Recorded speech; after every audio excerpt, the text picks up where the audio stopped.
Madame, Monsieur, bonjour.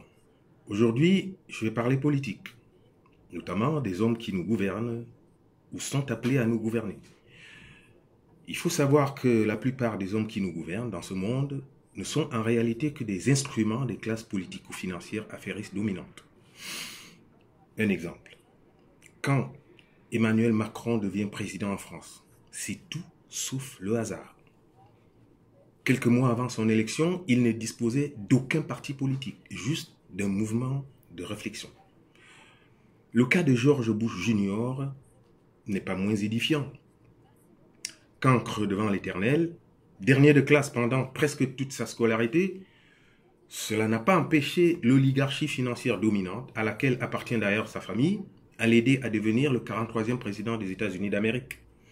L'essentiel étant de recouvrir tout cela d'un vernis démocratique qui donne le sentiment aux citoyens d'avoir choisi eux-mêmes leur champion. Ça se passe comme cela en Occident démocratique. C'est le même procédé en Afrique, avec la manière en moins. Quand ce ne sont pas de grossiers et sanglants coups d'État, ce sont des élections badigeonnées démocratiques qui imposent aux populations des hommes qui sont loin d'être l'émanation de la volonté de la majorité. Des fois, on assiste à des scènes surréalistes, à l'instar de la manière déshonorante avec laquelle, en Côte d'Ivoire, le patriote Laurent Gbagbo a été remplacé par un pion de cette oligarchie financière. En se servant de quelques-uns de leurs bras exécutifs, elle en arrive même à créer des situations qui ont des allures de dynastie, à savoir installer les fils des présidents au pouvoir. Certes, aux États-Unis, on a vu deux fils de présidents le devenir également, John Quincy Adams et George Bush Jr. Cela n'avait pas gêné les Américains parce que leurs mandats respectifs ne furent pas des désastres pour leur pays, comme c'est le cas aujourd'hui au Togo avec Faure Gnassingbé, en RDC avec Joseph Kabila, au Gabon avec Ali Bongo. Des pays qui ont en commun l'aggravation de la malgouvernance, l'installation du désordre et de la division, entraînant forcément le durcissement des lois sur les libertés. Il y a comme quelque chose de ce genre qui se prépare au Cameroun. Parce que parmi les personnalités qui ont déclaré leur candidature ou ont été investies par leur parti pour honorer le rendez-vous d'une élection présidentielle de 2018, dont on ignore encore la date exacte, c'est pas grave, se trouve un certain Georges Gilbert Banhola, président du parti des Républicains, qui a la particularité d'être le fils du président encore en exercice. Il écume les radios et plateaux télé avec des sorties médiatiques. Pas inintéressantes, hein, voire même assez étonnantes. Il aspire à devenir président. C'est tout à fait légitime de sa part.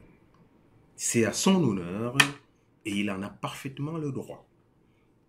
Le problème, c'est qu'en affirmant, pince sans rire, qu'il sera au pouvoir dans bientôt, Georges Gilbert Banhola précise à ce sujet que ce sera possible quand son père lui donnera le feu vert.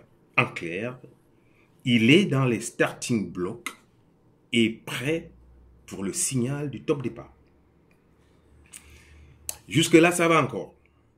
Là où ça commence à être limite, c'est le fait qu'il dévoile clairement ce sur quoi il compte pour y arriver. Grâce à l'initiation dont il laisse entendre qu'il est l'objet, aux indicateurs de la vie politique au sein desquels il est ancré, et en dehors desquels vous ne pouvez pas accéder au pouvoir, selon lui. Et surtout, grâce au soutien intérieur et extérieur dont bénéficie son père président, et dans lesquels il est lui-même arrimé, etc. Voilà certainement un autre fils de président que l'oligarchie financière dominante s'apprête à installer dans un pays africain. Après la RDC, le Togo et le Gabon, avec les risques qu'on se retrouve dans les problèmes que ces trois pays ont en commun. Mais en réalité, beaucoup de compatriotes restent sceptiques quant à l'éventualité d'une arrivée au pouvoir de Georges Gilbert Banhola.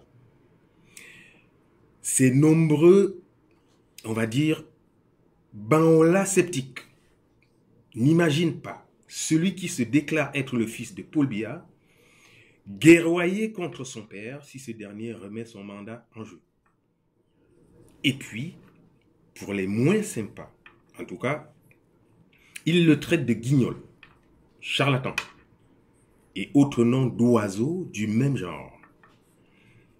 Les plus modérés le qualifient d'agitateur lancé dans l'arène au service des intérêts autres que ce qu'il dit défendre, ou alors de fou de la cour du roi, tout en reconnaissant néanmoins qu'à l'intérieur de ces costumes-là, il dit des vérités rarement dévoilées par des hommes politiques au Cameroun.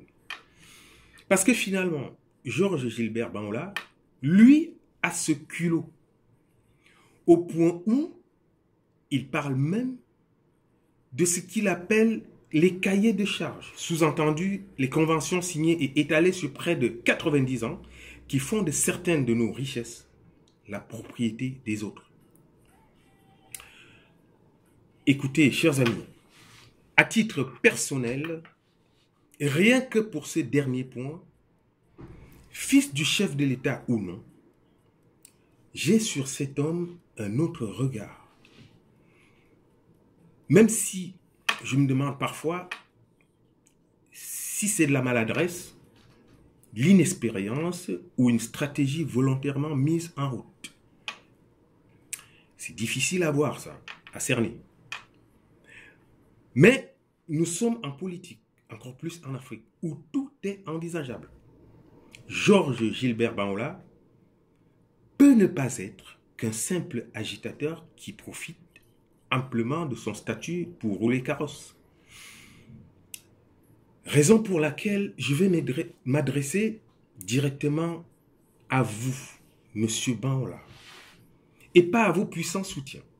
Car s'ils l'ont déjà acté, probablement que la messe est déjà dite en coulisses. Et dans ce cas, voyez-vous, cher monsieur, il y a un esprit bien pensant qui avait dit « On peut tout prendre à un pauvre. Mais il y a une chose qu'on ne pourrait jamais lui arracher. Ce sont ses rêves. » Je ne m'adresse pas à tous ceux qui pensent que vous êtes un amuseur public ou le fou de la cour du roi. Je me fais le porte-parole autoproclamé des nombreux autres compatriotes que, par naïveté ou autre raison, vous faites rêver, malgré d'autres alternatives jugées plus crédibles, et qui espèrent du fond de leur cœur que si vous y arrivez, guidés par votre patriotisme revendiqué, vous pourriez leur permettre de vivre convenablement en rentabilisant la marge de manœuvre que vous accorderont vos soutiens, en attendant que s'opère dans un avenir que je souhaite proche, une véritable révolution qui torpillera ces multiples conventions qui nous maintiennent sous tutelle. Monsieur Banhola, même si l'exhibition de votre confort matériel peut friser l'indécence devant des millions de Camerounais vivant sous le seuil de pauvreté, voire dans la misère absolue, même si votre activité de vendeur d'armes me procure à moi et à beaucoup d'autres une réelle gêne, notamment dans le rôle de futur chef d'État que vos soutiens vous ont promis, personnellement, j'aime beaucoup les appels que vous avez lancés à l'endroit de la diaspora, des membres de la diaspora, dont je fais partie. C'est bien beau de leur demander de rentrer, mais dans quelles conditions? Avez-vous seulement une petite idée du nombre de cerveaux camerounais éparpillés à travers le monde qui aident les autres à devenir encore plus grands? Avez-vous une idée du nombre de ceux qui sont effectivement rentrés au bercail, nantis d'un réel savoir et d'idées lumineuses pour essayer de faire quelque chose pour leur pays, mais dont l'élan et l'enthousiasme ont été brisés net par les pratiques mafieuses de corruption et anti-progressistes de l'environnement des affaires au Cameroun. Vous êtes assis à la droite de votre père. Je suppose qu'il vous écoute. Pas seulement dans la dénonciation des prévaricateurs. Vous pourriez aussi plaider auprès de lui pour créer les conditions les plus idoines susceptibles de permettre à toutes ces intelligences, y compris celles de l'intérieur, parce qu'il y en a beaucoup, d'impulser de façon endogène le développement du Cameroun. Nous nous fichons royalement de la posture à partir de laquelle vous pouvez obtenir ces conditions-là. Préparez-les d'abord, criez-les, puis appelez-nous ensuite. Une dernière chose, M. Bangola, et sans doute la plus importante. Le Cameroun n'est pas un terrain de jeu. Et les Camerounais ne sont pas des jouets. Il ne faudrait pas que ce que vous faites rêver découvre un matin que vous n'étiez qu'un fiefé affabulateur, comme le disent certains. Nous avons beaucoup aimé Monsieur votre père, parce qu'il nous était apparu comme un messie aux yeux d'un peuple qui avait soif de justice, de liberté et de démocratie. Je ne parle pas de prospérité parce qu'à l'époque, nous n'en étions pas très éloignés. C'est d'ailleurs pour cela que le président Paul Biya avait pu bénéficier d'un état de grâce assez long. Aujourd'hui, ce n'est absolument plus le cas. Celui qui succédera à Paul Biya, quel qu'il soit, n'en bénéficiera pas. Car il n'y a plus de temps à perdre. Il y a un travail gargantuesque à faire au Cameroun pour rattraper un certain nombre de choses. Prenez-en pleinement conscience. Si c'est effectivement vous, ça ne gênera pas beaucoup de monde que le fils succède au père, à condition de faire pour le Cameroun et les Camerounais ce que chacun d'entre nous essaye de faire dans sa sphère privée, c'est-à-dire faire beaucoup plus et beaucoup mieux que son père. Comme pour reprendre un refrain que vous aimez bien, et pardon pour le plagiat, c'est exactement de ça qu'il s'agit. Voilà.